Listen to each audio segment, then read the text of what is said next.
രാമൻകുട്ടി ഒരു കർഷകനായിരുന്നു. അവിവാഹിതനായ രാമൻകുട്ടി തന്റെ മക്കളെ സ്നേഹിക്കുന്നതിലേറെ മരങ്ങളെ സ്നേഹിച്ചു.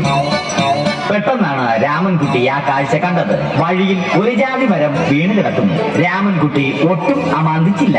ആ മരം പൊക്കാൻ ശ്രമിച്ചു.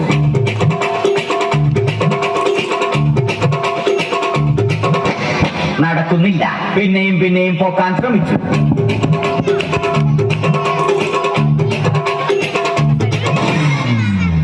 നടക്കുന്നില്ല.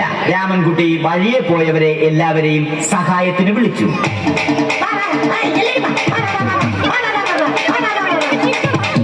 ആരും വന്നില്ല. അവസാനം കുടുംബശ്രീ യൂണിറ്റിൽ തൊഴിലുറപ്പിന് പോകുന്ന പെണ്ണുങ്ങളെ സഹായത്തിന് വിളിച്ചു.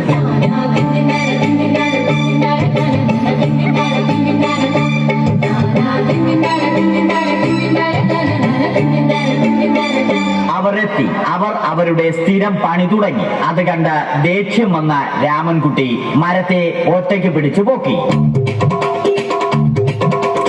അത്ഭുതമെന്ന് പറയട്ടെ, മരം നേരെ നിന്നു.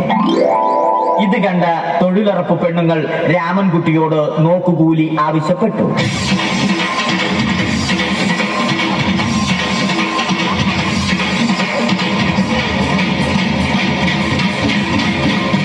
പോക്കറ്റില്ലാത്ത ബനിയൻ ധരിച്ച രാമൻകുട്ടിയുടെ പോക്കറ്റ് വരെ കീറിയിട്ടാണ് പെണ്ണുങ്ങൾ പോയത്.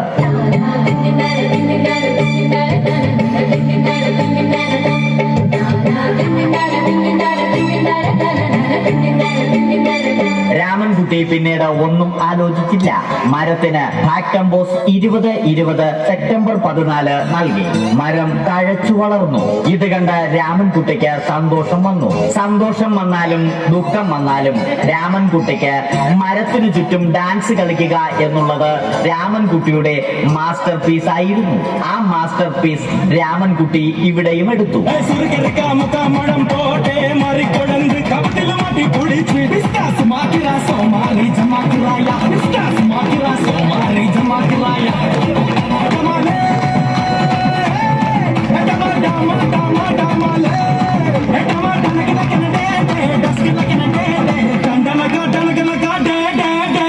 രാമൻകുട്ടി ദൈവത്തോടായി പ്രാർത്ഥിച്ചു. നിങ്ങൾ എനിക്ക് ആയുസ്സും ആരോഗ്യവും തരൂ. ഞാൻ മരങ്ങളെ സംരക്ഷിച്ചു കൊള്ളാം. കാരണം മരം ഒരു വരമാണ്. അവന്റെ പ്രാർത്ഥന ദൈവം കേട്ടു. ആ മാവിൽ നിന്നും വീണ തേങ്ങ രാമൻകുട്ടി മോങ്ങാതെ ഇരുന്നു തിന്നു. അപ്പോഴാണ് രാമൻകുട്ടി മറ്റൊരു കാഴ്ച കണ്ടത്. രാഘവൻ വരുന്നു.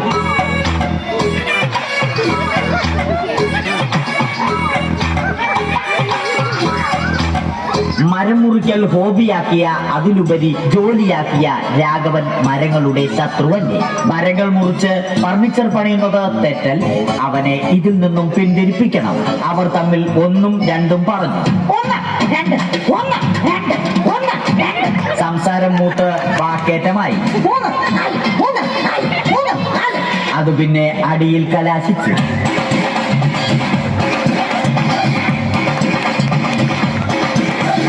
നല്ല മനസ്സിന് ഉടമയായ രാമൻകുട്ടി കംപ്ലീറ്റ് അടിയും വാരിക്കൂട്ടി.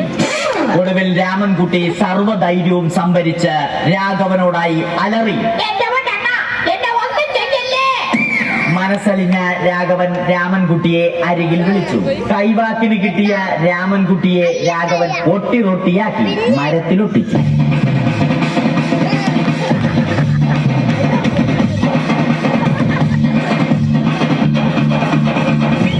ഇന്നത്തെ പണി കഴിഞ്ഞ രാഘവൻ സംതൃപ്തിയോടെ വീട്ടിലേക്ക് മടങ്ങി. തനിക്ക് തല്ല് കിട്ടിയാലും മരത്തെ രക്ഷിക്കാൻ പറ്റിയ സന്തോഷത്താൽ രാമൻകുട്ടി മരത്തെ കെട്ടിപ്പിടിച്ച് പൊട്ടി പൊട്ടി കരഞ്ഞു.